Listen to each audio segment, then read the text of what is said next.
Here in Davos, the big story is the BRICS midlife crisis coming on? In fact, people go as far as to say, is the BRICS story dead? Let me get in an expert on the subject, Peter Lacy of Accenture. Great to have you on NDTV. And that's my first question. Do you feel that the BRICS are dead in Davos in 2014? No, in a word. I think that one of the things that we've seen is certainly a slowing down in the BRICS. That's clearly true. But also I think in certain cases like China, what we're seeing is a steadying of the growth rate as we see the shift from investment-led growth to becoming increasingly consumption-led growth. And we're seeing real progress in economies like China. I think in India, clearly it's been a turbulent last few years, but I think signs are increasingly that India will also come back this year.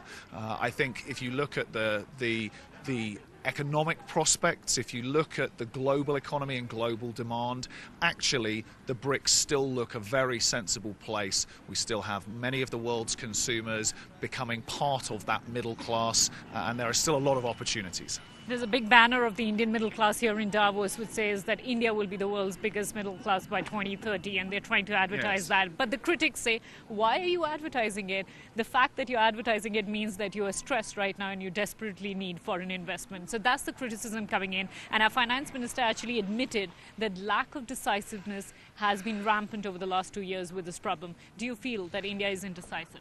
I think that one of the things that we've certainly seen in India is that the political context has created some uncertainty in an investment climate.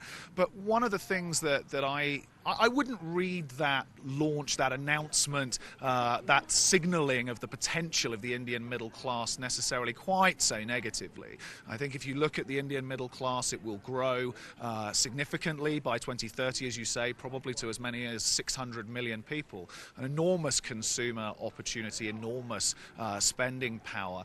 And actually one of the things I think that India needs to do is to embrace that foreign investment, to embrace foreign competition. Actually opening up the market, making this a place where not only can Indian businesses compete effectively, but international business compete effectively, is good for growth, it's good for jobs, it's good for consumers. So BRICS and India particularly should change their models right now, because I know you stay in Shanghai and you are very close to the picture, you travel frequently to India.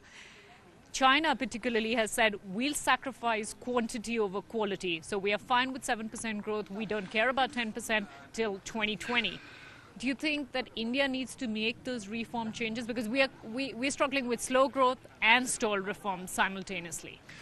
I expect that the post-election period, particularly in India, I think will bring stability. I think it will bring back a lot of the investment that we need in India. I visit India regularly. I look after our Asia-Pacific business, and I'm reasonably bullish about the next 12 to 18 months, although there are certainly going to be some bumps in the road. Your question, I think, about whether or not we need to shift to new models. I mean, you rightly pointed out, I'm based in China. I travel all around the region, but I spend a lot of my time in China. And you're right, China has accepted a growth rate, probably in the 7 to 8% territory. We see that Xi Jinping and Li Keqiang have talked a lot about balanced growth. So actually thinking through not perhaps the model that's driven China for the last decade, which has been very much investment-led, but actually thinking about how to empower the domestic consumer market. But also I think what's very important is that China is thinking carefully also about an issue that's become of growing prominence, and I think matters in India, which is how to decouple growth from environmental impacts, from some of these negative externalities in energy, emissions, water, waste, air pollution. And that, I think, is something that is worth thinking carefully about balanced growth in the future, because that's what citizens care about, not just GDP, but the quality of their lives, the quality of their children's lives, and the quality of future generations. But as someone who really deals with so many foreign investors, do you feel the preference is to invest in a market like China, which says, hey, these are our policies, we are standing firm, and these are the policies which are going to be there for 5, 10 years, or a democracy like India, which is vibrant, which is political, liberal, has a voice for everyone, but is decidedly messy and complicated? There's no doubt that there are pros and cons to each of the two models. You know, I think that when you look at what China is able to do, what it does extremely well is moving the ship en masse, and it's able to invest in areas like infrastructure. It's able to make big policy decisions and follow those through. But even with China, it has its complexities at the level of implementation. There's a very famous saying in China. It's a very big country like India, and there's a lot of power at the provincial level, a lot of challenges and barriers in implementing through every level of government, just like there is in India.